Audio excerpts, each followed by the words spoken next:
Alat pendeteksi COVID-19 besutan para ahli UGM, Genose akhirnya mengantongi izin edar dan siap dipasarkan. Menariknya, tes yang dilakukan cukup dengan hembusan nafas dan tidak menggunakan bahan kimia untuk melihat reaksi virus saat testing berlangsung. Bahkan hasil yang didapat pun lebih cepat, serta biayanya pun jauh lebih terjangkau, yakni adalah Rp15.000 sampai dengan Rp25.000.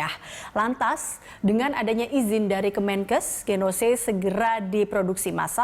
Hingga seperti apa implementasi di masyarakat nanti untuk mendeteksi COVID-19?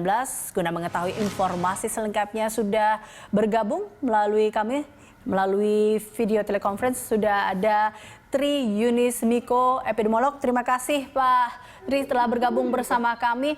Pak Tri, ini terkait dengan Genose 19 ini tanggapan Anda seperti apa? Ini menjadi salah satu alat bantu yang cukup sangat membantu di kala sekarang tracing sangat dibutuhkan untuk melihat penyebaran COVID-19 pastinya.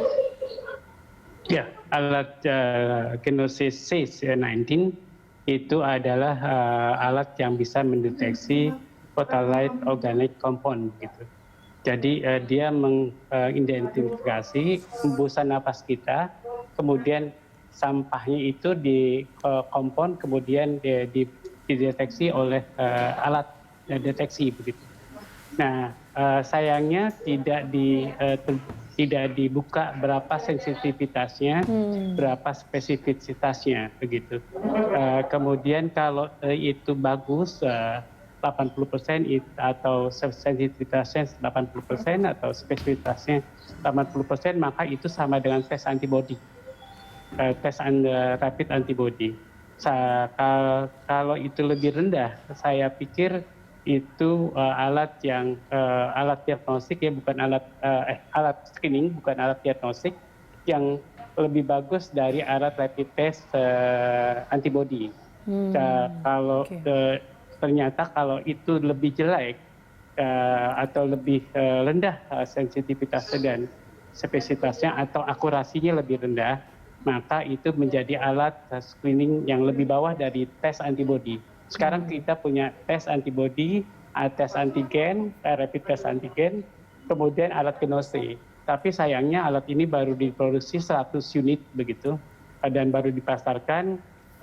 Menurut saya sekaligus untuk mencoba alat diagnosiknya. Tapi menurut saya dari cara tesnya dengan melakukan volatile organic compound itu sulit kita membayangkan bagaimana dia mendeteksi adanya kompon yang terjadi akibat infeksi virus COVID-19 kalau itu kemudian belum ada gejala. Jadi tidak mungkin akan menghasilkan volatile compound, organic compound yang sama dengan kalau yang ada gejala begitu. Menurut saya dan kemudian alat deteksi itu tidak menginformasikan hari keberapa dia sensitif, hari keberapa dia tidak sensitif. Jadi banyak kekurangan yang tidak diutarakan pada alat itu begitu. Baik, berarti dalam kata lain Pak Yunis, saat ini terkait dengan alat ini masih belum diinformasikan lebih jelas terkait dengan seberapa akurasinya kah sebenarnya alat ini, lalu kemudian apakah ini bisa juga mendeteksi para orang tanpa gejala seperti itu sebenarnya Pak Yunis. Tapi kalau Anda melihatnya bahwa ya. Betul, ya. Ya, jadi alat ini bisa mendeteksi dari hari pertama sampai hari ke-10 kan begitu. Jadi harus disebutkan begitu. Alat ini mampu mendeteksi dari 0 hari sampai hari keberapa gitu. Tapi itu tidak ada informasinya. Kemudian dari cara diagnosisnya begitu, itu mendeteksi volatile organic compound yang sebenarnya susunannya apa begitu. Itu tidak diinformasikan. Jadi menurut saya masih jauh untuk digunakan. Tapi paling tidak untuk pendeteksian cepat, ini alat screening bukan alat diagnostik. Pendeteksian cepat itu ya bagus saja gitu. Kalau itu untuk men-screening mall, pasar itu bagus. Tapi kalau untuk mendeteksi penumpang kereta jangan digunakan, penumpang pesawat jangan digunakan. Itu sangat berbahaya begitu. Oke, baik. Jadi masih untuk screening masih bisa menjadi salah satu andalannya juga ya ini.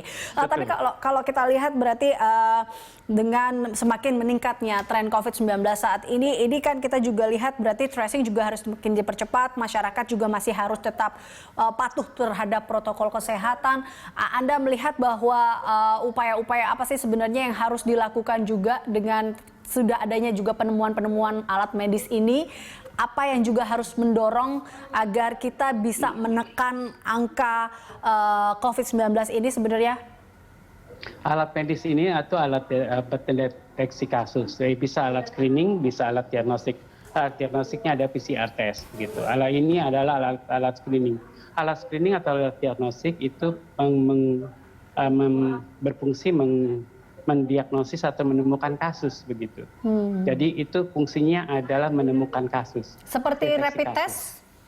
Semua menemukan kasus. Tapi kalau untuk menekan jumlah kasus harus dilakukan sesuatu, yaitu pembatasan sosial. Jadi harus dengan tingkat yang seperti ini pertambahan kasusnya, maka mau tidak mau Indonesia harus melakukan pembatasan sosial berskala besar begitu. Oke, tapi itu kan sudah kita lakukan sebenarnya Pak. DKI tidak melakukan dengan baik, yaitu dia melakukan PSBB transisi. Itu bukan pembatasan sosial, tapi pembatasan sekaligus pelonggaran sosial, transisi begitu. Ya, di daerah yang Depok juga dilakukan pembatasan sosial berskala mikro begitu, tapi menurut saya pengamatannya atau itu kurang bagus begitu. Jadi harusnya dengan baik. Jadi kalau itu di lokal dilakukan pembatasan sosial, benar-benar pembatasan sosial. Jadi jangan ada jam malam tapi tidak dilakukan pembatasan jam malam yang benar gitu. Pengawasannya bagaimana bunyinya jam malam hanya dibilang jam 9 ya masyarakat nggak pernah melihat jamnya tiap hari begitu. Harus ada tanda bahwa itu berlaku jam malam. Apakah itu sirine, apakah itu apa, kemudian jadi masyarakat akan ingat bahwa di situ ada jam malam begitu Mbak. Baik Pak Triunis. Ini kalau kita lihat sehebat apapun alat kesehatan yang kita miliki serta sebaik apapun kebijakannya, apabila masyarakat masih tidak mau patuh terhadap peraturan 3M atau protokol kesehatan 3M dan tetap masih abai dalam hal itu sama aja tidak akan berjalan dengan baik. Sama saja kita tidak mau menekan angka penyebaran COVID-19 ini ya. Baik, terima kasih Pak Triunis Miko telah bergabung bersama kami dalam Prime Time. Pemirsa, Triunis Miko, epidemiolog.